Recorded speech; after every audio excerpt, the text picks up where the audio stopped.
Samajwadi party से उम्मीद की ही नहीं जा सकती है कि वो सुरक्षा की बात करेंगे और अच्छा विकास का कार्य कर सकेंगे।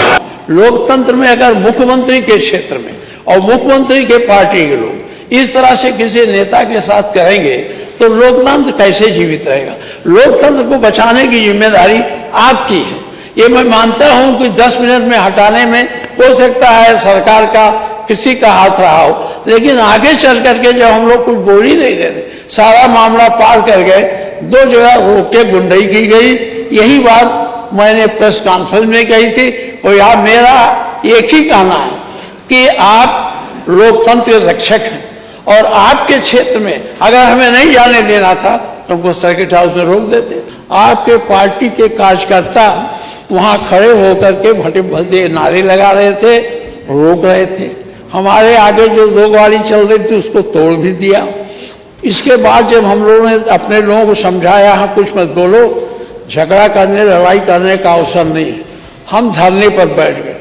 धरने पर बैठने के 10 मिनट बाद सीईओ आए, उन्होंने कहा साहब रास्ता साफ है, आप चले जाइए। मैं चुपचाप चला गया। कोई किसी से कोई वहाँ नारेबाजी नहीं, कोई किसी को उत्तेजना इस प्रकार क्यों पूछता गया। इसके पहले जब हम लोग नहीं गए थे तब शायद इसकी बात नहीं मुआवजे की हुई थी। उसी पहली रात को मुआवजे की बात हुई थी। हम लोग मिलते गए, बात करते गए, वहाँ भी कुछ नहीं हुआ। लेकिन जब जटाशंकर चौराहे पर पहुँचे तो माननीय मुख्यमंत्री जी अगर पुलिस रोक देती, पुलिस गाड़ी को बंद करती, हमें गिरफ्तार करती, कोई याद। आपके लोग जिसमें अधिकांश आपके पार्टी के कार्यकर्ता नहीं थे, पता नहीं कौन लोग थे, गाड़ी के सामने आ गए, बोनेट पीटने लगे, फाटक खोल के खींचने की कोशिश की। हम फाटक बंद कर लिए, उनको समझाए कि इस तरह से प्रदर्शन नहीं होता, हम लोग बहुत किए हैं, आपको जो कहा है हमको जाने दीजिए। वो नहीं जाने दे रहे थे। इतने में हमारे पीछे के लोग जब आ गए, पुलिस खड़ी कुछ बोल ही नहीं रही थी। जब हमारे लोग आ गए तो जो पुलिस को लगा अब लड़ाई हो जाएगी तो आपके लोगों को हटाया। काले झंडे दिखा रहे थे, काला झंडा एक हमारा पार्टी का करता खींच लिया। मुख्यमंत्री जी उनको काले झंडे नहीं मिले तो काले छाते ले आए और छाता मेरे सामने ऐसे से घुमाने। अरे हमने कहा यार झंडा दिखाना तो सीख लो, क्योंकि सरकारी दल में विपक्ष में बहुत रहे हो, हम लोग ये बहुत किए हैं। इसके बाद फिर वहाँ हमारे साथ अभद्र व्यवहार हुआ, गाली गुप्ता भी दिया, मेरी गाड़ी को तोड़ने की कोशिश की। मैं पुलिस के बीच से मैं निकल गया, शांतपूर्ण ढंग से, बिना किसी उत्तेजना के, बिना किसी उसके मैं चुपचाप चला आया। यही वहाँ का दृश्य है।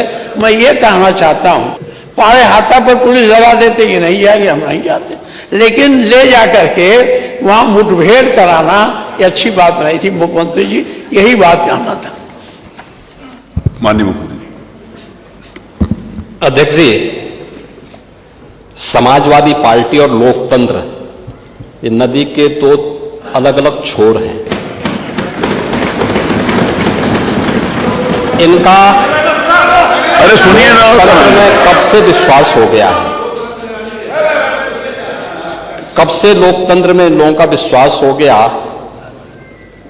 इनके मुंह से ये शब्द शोभा नहीं देते हैं। स्वाभाविक रूप से संभल में जो नंग तांडव इन्होंने समाजवादी पार्टी सरकार के समय किया था, आज जब वहां पर उसका शुद्धिकरण का अभियान चल रहा है तो अगर आपको हवन डालना है तब तो ठीक बात है, लेकिन अनावश्यक रूप से हर एक जगह न्यूसेंस क्रिएट करना, अपनी नकारात्मकता से उस क्षेत्र के विकास को अवरुद्ध करना, संभल हो, बहराइच हो या गोरखपुर, ये समाजवादी पार्टी हर जगह यही करती है। गोरखपुर के विरासत गलियारे के बारे में पंडित जी आप तो इतने वरिष्ठ हैं, लोग आपको अनावश्यक रूप से मोहरा बना करके आपके कंधे पर बंदूक रख करके, अब आपको कम से कम इस उम्र में इस बात का ध्यान रखना चाहिए कि इस उम्र में सब नहीं होने देना चाहिए, जो आपके कंधे में बंदूक रख करके निशाना साधने का प्रयास कर रहे हैं। आपके 3 दिन पहले मैं स्वयं उस विरासत गलियारे का दौरा किया था, मालूम है ना। मैं एक एक व्यापारी से बात किया था और बातचीत करके वो गोरखपुर की सबसे पुरानी मंडी है, आप तो गोरखपुर में पढ़े भी हैं, और सबसे पुराना बाजार है, लेकिन कंजेशन होने के नाते, अवैध कब्जा होने के नाते वहां पर उस कंजेशन को दूर करके आज सड़क बनाई जा रही है। आप लोगों ने अपने समय में तो कुछ किया नहीं। वहां के मासूम बच्चे दम तोड़ते थे बीमारी से, इंसेफ्लाइटिस से 700 से लेकर 1500 बच्चों की प्रतिवर्ष मौत होती थी। आपकी विधानसभा के भी और सिद्धार्थनगर जनपद के भी सैकड़ों बच्चे मरते थे। कभी आप लोग कुछ नहीं किए, विकास के लिए आप लोग कुछ नहीं किए। अपने समय में विकास का आपका कोई एजेंडा नहीं था। और अगर भारतीय जनता पार्टी की सरकार, एनडीए की सरकार विकास कराना चाहती है तो आपको इसमें भी बुरा लगता है। और वो विरासत गलियारा उसी पुराने बाजार के पुनरुद्धार करने को, जिससे वहां के, आपको मालूम है वहीं पे गोरखपुर का घंटाघर भी है, गीता प्रेस भी उसी से सटे हुए क्षेत्र में है, और गोरखपुर का सबसे प्राचीन बाजार भी जो मार्केट है उसी से जुड़ा हुआ है। उस मार्ग को बनाने के लिए एक एक व्यक्ति, एक एक व्यापारी को कंपनसेशन देने की बात 3 दिन पहले मैंने स्वयं उस क्षेत्र का दौरा करने की बात की थी। उसके बाद राजनीति करने के लिए आप गए थे। भारतीय जनता पार्टी ने नहीं बल्कि गोरखपुर के व्यापारियों ने आपका विरोध किया था। क्योंकि विरोध इसलिए भी किया था क्योंकि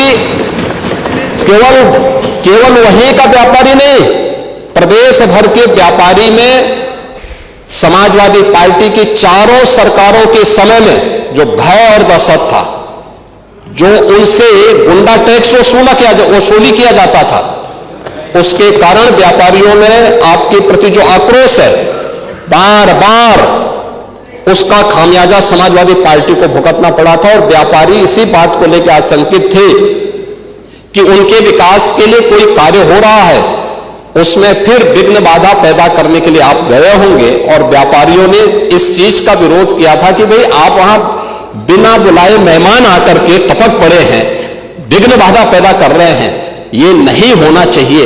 अरे तो आपका सम्मान किया व्यापारियों ने।